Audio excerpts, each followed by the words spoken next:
Como é o sexo disso tudo? O sexo tem algum papel na projeção astral, em todo esse universo que você está descrevendo? Ou não tem nada a ver? Demais. É o que mais tem. Por que que tem? Sexo é a base de tudo. Você está aí, Miguel, e eu também aqui, ó, com essa formosura toda nossa, Estamos nos namorando. Namorando. Veja bem, devido ao sexo, se não fosse isso, não teria nada daqui. Então a base do processo é sexual devido o sexo chakra, que é a base de tudo. Então veja, a energia toda que vem até chegar no corono chakra e a energia da sua intenção e da sua vontade, que atua nos seus pensamentos, que nós falamos antes, ela inicia, ela tem raiz, ela, vamos dizer assim, ela é detonada a partir da energia sexual. Então o que nós recomendamos? Uma das técnicas nossas. Nós temos, por exemplo, a técnica do sexo diário. Isso é ideal, mas é a coisa mais difícil. Por exemplo, numa das estatísticas que nós temos, na cidade de São Paulo, apenas 10% da população faz sexo diário. 16% não faz sexo hora nenhuma. Nós temos essa documentação. Isso é de 1991. Para você ter uma ideia. Aqui em São Paulo, mas isso na Itália às vezes é pior. Essa pesquisa foi feita por quem? Foi feita em geral, nós temos os dados todos, nossos arquivos. Vocês não fizeram? Não. Foi feito geral, a Folha de São Paulo que publicou. Ah, tá. Eu tenho todos os dados disso. Entende? É coisa muito séria. 47% faz mais ou menos uma vez por semana, até duas. 47%. Agora 10% só que faz sexo diário. Agora, por que o sexo diário é importante? Para manter rígida, sadia, a circulação e a fluência desenvolvida e desenvolta das energias internas de tudo da pessoa. Já se sente melhor. Um homem, por exemplo, está provado. Um homem que tem uma vida sexual ativa, madura e sadia, ela não pode ser promíscua, ela não pode ir contra a ética dos outros, aquilo que nós chamamos, ela não pode ser anticosmoética. Ela tem que ter uma linha ética elevada. Não é puritanismo, nem vitorianismo, presta atenção. É um processo apenas de lucidez da pessoa que não vai invadir os direitos das outras consciências. Então, há um respeito interconsciencial no processo do sexo. No sexo, em geral, se encara que há 3 limites, digamos. A saúde, a ética e talvez o escândalo também. E o escândalo. Mas o escândalo, ele é secundário, porque a pessoa, se ela chega num determinado nível, ela sempre faz escândalo. É igualzinho o processo do estresse. O estresse positivo, ele é necessário. Então, por exemplo, uma pessoa que esteja aqui me ouvindo, se a sua vida não tem estresse nenhum, você está errado. Não há evolução sem estresse. Então, veja, esse estresse, às vezes, esse escândalo que você está chamando, às vezes, o nome certo é estressamento. Então, é necessário ver... Ele, às vezes, é necessário. Ele, às vezes, é inevitável. Porque a evolução é isso. Não é só evolução biológica e tudo. Agora, veja, o sexo diário, ele é importante para equilibrar. Um homem, por exemplo, se ele tem o sexo diário uma temporada maior, a criatividade dele aumenta. Tudo que ele faz vai render mais. Agora, uma pessoa que tem o sexo parado, é o sexo inativo, como nós chamamos, eu não estou chamando o celibato, sabe, o celibatário, não é isso nada. Eu estou falando o sexo inativo. Aquela pessoa, por exemplo, que tem sexo de vez em quando, uma vez por mês, tudo isso, a criatividade dela não é boa.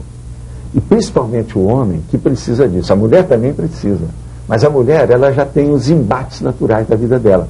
A menarca, tensão pré-menstrual, período menstrual, tudo isso. Ela recebe muito mais, vamos dizer, aquilo que antigamente se chamava os estorcegões da dificuldade, entendeu? Aquelas vicissitudes, o abalo, o trauma do dia a dia. Então a tendência, por exemplo, do homem, quando ele quer criar muito, ele tem que se acalmar e ter aquele relax que o sexo dá.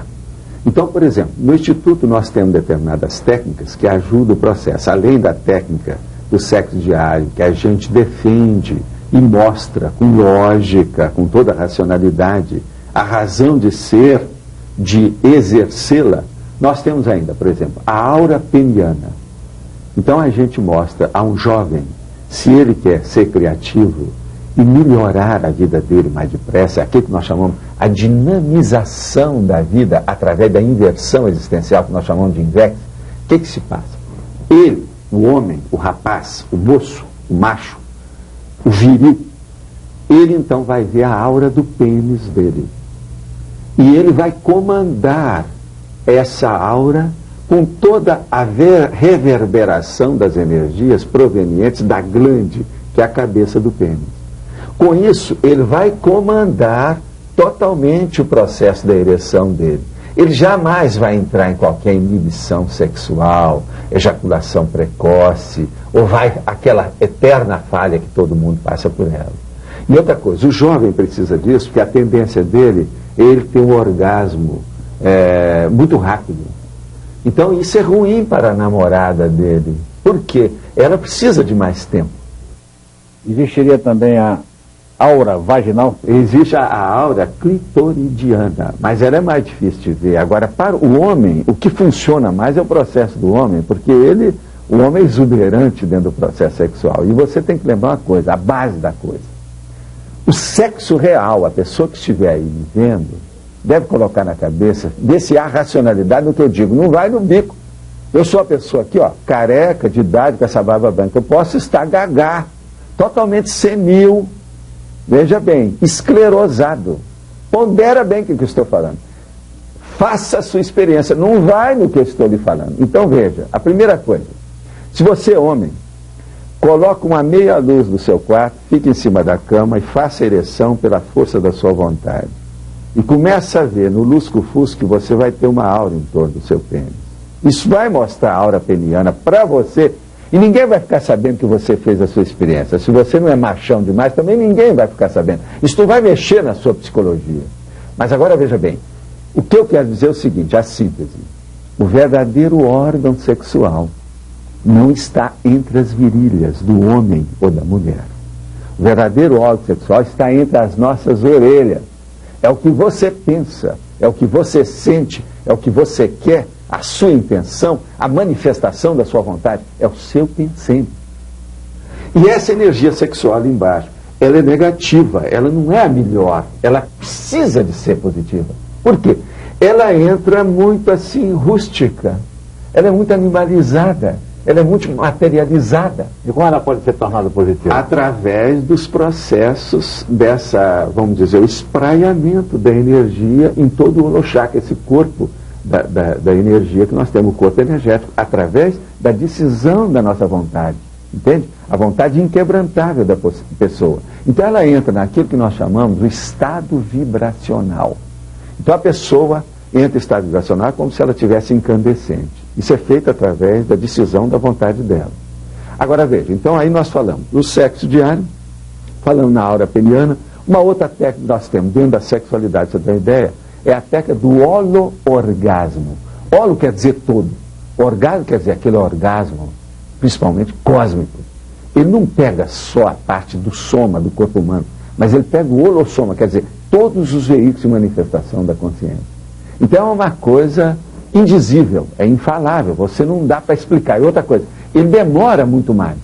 Mas para a pessoa chegar no orgasmo tem uma técnica e tem que seguir aquela tramitação certinha, tentar aquilo. E outra coisa, tem que ter parceiro, são dois, tem que ter uma dupla, não pode ser fora. Isso já não é, a aura peniana é só a pessoa, mas aqui no orgasmo não.